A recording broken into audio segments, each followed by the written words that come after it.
বন্ধুরা, আজ আমি ভাবতে ভাবতে বানিয়ে ফেললাম সয়াবিনের কোপ্তা। এমনি শনি মঙ্গলবার কী খাবো তার ঠিক নেই, আর শীতকালে একটু ভালো মন্দ না খেলে চলে কি করে। তাই একটু মাখো মাখো করে সয়াবিনের কোপ্তা রেসিপি বানিয়েছিলাম, যেটা তোমাদের সাথে শেয়ার করছি। Hello friends, welcome back to Aju and mom cooking and blogging. রান্নার প্রথমেই আমি একটা বাটিতে জল গরম করতে বসিয়েছি। 1/2 কাপ মতো জল আমি এখানে গরম করে নিচ্ছি। জলটা ফুটে উঠলে একটা মাঝারি সাইজের টমেটো ওপর থেকে চিরা লাগিয়ে এর মধ্যে দিয়ে বেশ খানিকটা সেদ্ধ করে নেব। 50% সেদ্ধ হলেই নামিয়ে নেব। এবার ওই বাটির মধ্যেই এবং ওই জলের মধ্যেই বেশ খানিকটা আরও জল দিয়ে এর মধ্যে আমি 1 প্যাকেট 15 টাকা দামের যে নিউট্রেলা সয়া চাংক পাওয়া যায় সেটা ঢেলে দিচ্ছি। তোমরা বড় সাইজের যে সয়া চাংক পাওয়া যায় সেটা ব্যবহার করতে পারো, আবার গুঁড়ো পাওয়া যায় সেটাও ব্যবহার করতে পারো। তবে আমি এখানে মাঝারি সাইজের যে সয়া চাংকগুলো পাওয়া যায় সেগুলোই ব্যবহার করেছি। এবার দেখে নেব যে এগুলো সেদ্ধ হয়েছে কিনা। সেদ্ধ হলে জল ঝরিয়ে ফেলে একবার করে ধুয়ে নেব। আর এবার এর মধ্যে থেকে যতটা পারবো ততটা আমি জল চিপে ফেলে দেবো। জল থাকলে কিন্তু কোপ্তা তেলে দেওয়ার সঙ্গে সঙ্গে ভেঙে যাবে, ভালো করে বাইন্ডিংও হবে না। খুব ভালো করে আমি সমস্ত এই সয়া চাংকগুলো থেকে জল ঝরিয়ে নিচ্ছি। এবার যখন আমার জলটা ঝরানো হয়ে যাবে তখন আমি এই সয়া চাংকগুলো একটা গ্রেটারের মধ্যে নিয়ে নেব। তোমরা চাইলে মিক্সার গ্রাইন্ডারও ব্যবহার করতে পারো, কিন্তু আমার এখানে মিক্সার গ্রাইন্ডারের দরকার হয়নি। এই গ্রেটারের মাধ্যমেই আমি সমস্ত সয়া চাংকগুলো একদম সুন্দর করে কুচিয়ে নিচ্ছি। আমি এখানে 2 বারে সয়া চাংকগুলোকে খুব ভালো করে একদম ছোট ছোট করে কুচিয়ে নিলাম। এরপরে এর মধ্যে আমি দিয়ে দিচ্ছি একটা মাঝারি সাইজের আলু সেদ্ধ স্ম্যাশ করে রাখা বা চটকে রাখা। আরও দিচ্ছি এর মধ্যে 1/2 ইঞ্চি আদা গ্রেট করা, তোমরা ইচ্ছা করলে চাকু দিয়ে কুচিয়ে দিতে পারো, স্বাদটা ভালো আসবে। 3 চা চামচ বেসন, যাতে বাইন্ডিংটা ভালো হয়।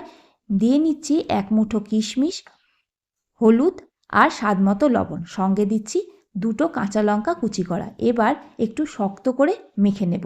তোমরা যদি দেখো যে বাইন্ডিংটা একটু নরম হয়েছে তাহলে কিন্তু অবশ্যই এর মধ্যে বেসন অ্যাড করে নিও, নাহলে কিন্তু তেলে দেওয়ার সঙ্গে সঙ্গে কোপ্তাগুলো ফেটে যাবে।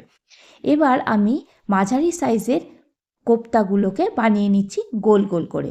তোমরা একটু বড় বা ছোটো করে নিতেই পারো, কোনো অসুবিধা নেই। তবে আমি এখানে মাঝারি সাইজের কোপ্তাই তৈরি করছি। এবার আমার সমস্ত এখানে কোপ্তাগুলো রেডি হয়ে গিয়েছে। আমি তোমাদের দেখাচ্ছি সমস্ত কোপ্তাগুলো তৈরি করা হয়ে গেছে। এটা আমি ভাজবো, তার আগে একটা মশলা তৈরি করে নিচ্ছি। এখানে আমি নিয়েছি 1 চা চামচ পোস্ত, 1 চা চামচ চারমগজ, 3টে কাজু, 1/2 ইঞ্চি আদা আর কিশমিশ। 12 থেকে 14টা কিশমিশ আমি এখানে নিয়েছি। এবার শুকনো করে আমি এটা মিক্সার গ্রাইন্ডারে প্রথমে বাটলাম। শুকনোভাবে বেটে নেওয়ার পরে যে টমেটোটা আমি সেদ্ধ করে রেখেছিলাম সেই টমেটোটা থেকে সমস্ত চালগুলো আমি তুলে নিচ্ছি, বা ওপরের যে চামড়া সেটা তুলে নিয়ে মিক্সার গ্রাইন্ডারের মধ্যে ঢেলে দিলাম। এবার এর মধ্যে বেশ কিছুটা জল দিয়ে ভালো করে বেটে নিচ্ছি। একটু স্মুথ করে বাটতে হবে, একটু দেখে নিতে হবে। যদি দেখা যায় এর মধ্যে লাম্প আছে আবার একটু ঘুরিয়ে নিলেই স্মুথ হয়ে যাবে। এবার গ্যাসের ফ্লেমের ওপরে কড়াই চাপিয়ে দিয়েছি আর দিয়ে নিয়েছি সর্ষের তেল। এবার সর্ষের তেলটা গরম হলেই কিন্তু আমি এখানে কোপ্তাগুলো ভেজে তোলার জন্য একে একে করে দিয়ে দিচ্ছি। এখানে কিন্তু বেশি কোপ্তা তোমরা দিও না। আমি এখানে কিন্তু একটু ভুল করে ফেলেছিলাম, অনেক কটা কোপ্তা একসঙ্গে দিয়ে ফেলায় আমার উল্টানোর বেশ খানিকটা সমস্যা হয়েছিল এবং বেশ কিছুটা কোপ্তা একটু ভেঙে চুরে মতো গিয়েছিল, কারণ আমি এখানে বেশি দিয়ে ফেলেছিলাম। দোষটা আমারই, কোপ্তার নয়। এবার এক পিঠ লাল লাল করে ভাজা হয়ে গেলে উল্টে আর একটা পিঠও লাল লাল করে ভেজে সমস্ত কোপ্তাগুলো আমি তুলে নেব। এখানে তোমরা বুঝতেই পারছো, এই দেখো এখানে আমার কিছুটা কোপ্তা ভেঙে বেরিয়ে এসছে, কারণ আমার দোষে এসেছে, কোপ্তাগুলো আমি বেশি দিয়েছি। পরের লটেও আমি বাকি কোপ্তাগুলো দিয়ে দিলাম। একটু তেলটা আমার কম হয়ে গেছিলো বলে তেলটা দিলাম। এবার সমস্ত কোপ্তাগুলো যখন ভাজা হয়ে যাবে আমি কোপ্তাগুলো তুলে নিলাম। এবার ওই তেলের মধ্যেই দিয়ে দিচ্ছি 4-5টা লবঙ্গ, একটা শুকনো লঙ্কা, 3-4টে ছোটো এলাচ, 1/2 ইঞ্চি দারচিনি, একটা তেজপাতা আর সামান্য একটু আদা কুচোনো। যে আদা কুচোনো আমি আগেই দিয়েছিলাম মাখার মধ্যে, তার থেকে একটুখানি সরিয়ে রেখেছিলাম ফোড়নের জন্য। এবার 2টো মাঝারি সাইজের আলু আমি ডুমো ডুমো করে কেটে তেলের মধ্যে দিয়ে দিচ্ছি। ফোড়নটা যখন ভাজার সুন্দর গন্ধ উঠবে তখনই কিন্তু আলুটা দিতে হবে, তার আগে দিলে স্বাদ লাগবে না। এবার এর মধ্যে আমি লবণ হলুদ দিয়ে বেশ খানিকটা ভাজা ভাজা করে কিছু মশলা অ্যাড করছি। 1.5 চা চামচ মতো ধনে বাটা, 1 চা চামচ জিরে বাটা, স্বাদ মতো লঙ্কা বাটা, লবণ, স্বাদ মতো চিনি আর একটু রেড চিলি পাউডার দিলাম রঙটার জন্য। ভালো করে কষিয়ে নেব। যখন আমার মশলা থেকে তেল ছেড়ে বার হয়ে যাবে তখন আমি এর মধ্যে সামান্য একটু জল দেব, সামান্য একটু জল দিয়ে আবার একটু কষিয়ে নেব। যখন কষানোটা কমপ্লিট হয়ে যাবে এবং আলুটা বেশ আধ সেদ্ধ হয়ে যাবে, তখন যে মশলাটা আমি করে রেখেছিলাম সেই মশলাটা আমি এর মধ্যে ঢেলে দেব। দেখো রান্নাটা কিন্তু একটু রিচ হয়, তবে শীতকালে নিরামিষের দিনে এক আধ দিন একটু এই রকম রান্না খেতে ভালোই লাগে।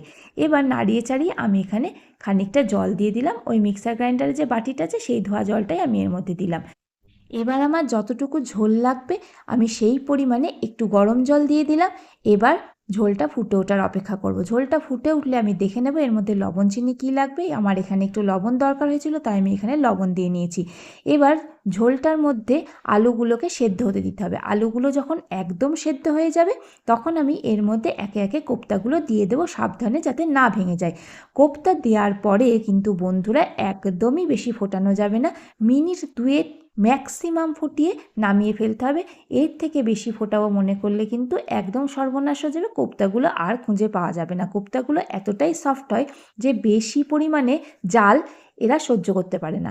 এবার কোপ্তাগুলো দেওয়ার পরে আমি এখানে হাফ চা চামচ মতো গরম মশলা গুঁড়ো দিয়ে নিলাম। একটু নাড়িয়ে চাড়িয়ে দেবো আশেপাশ থেকে, একদম তলা উপর করবো না, তাহলে কিন্তু কোপ্তাগুলো ভেঙে যাবে। মাঝারি আঁচে আমি কোপ্তাগুলো 2 মিনিট ফুটিয়ে নিয়েছি।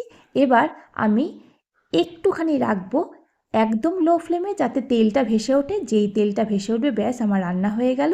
এবার আমি ঢাকা চাপা দিয়ে গ্যাসের ফ্লেমটা অফ করে দেবো আর স্ট্যান্ডিং টাইমে দেবো।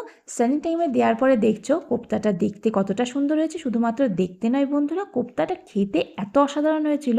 কিন্তু দেখো এই যে কোপ্তাগুলোর এই এক দোষ, কিছুতেই জাল খায় না, একটু বেশি জাল হলেই ভেঙে যায়। যাই হোক, আমার একটু ভুল হয়েছে, তোমরা একটু শুধরে নিয়ে তৈরি করো, রান্নাটা কিন্তু ক্ষেত্রে অপূর্ব হয়। যদি ভালো লাগে লাইক শেয়ার কমেন্ট করো। নতুন বন্ধুরা প্লিজ পাশে থেকে চ্যানেলটা সাবস্ক্রাইব করো, বেল বাটন ক্লিক করো যাতে আমাদের দেওয়া ভিডিও পৌঁছে যায় তোমাদের কাছে সবার আগে। আর এতক্ষণ ধরে ভিডিওটা দেখার জন্য তোমাদের জানাই অসংখ্য ধন্যবাদ।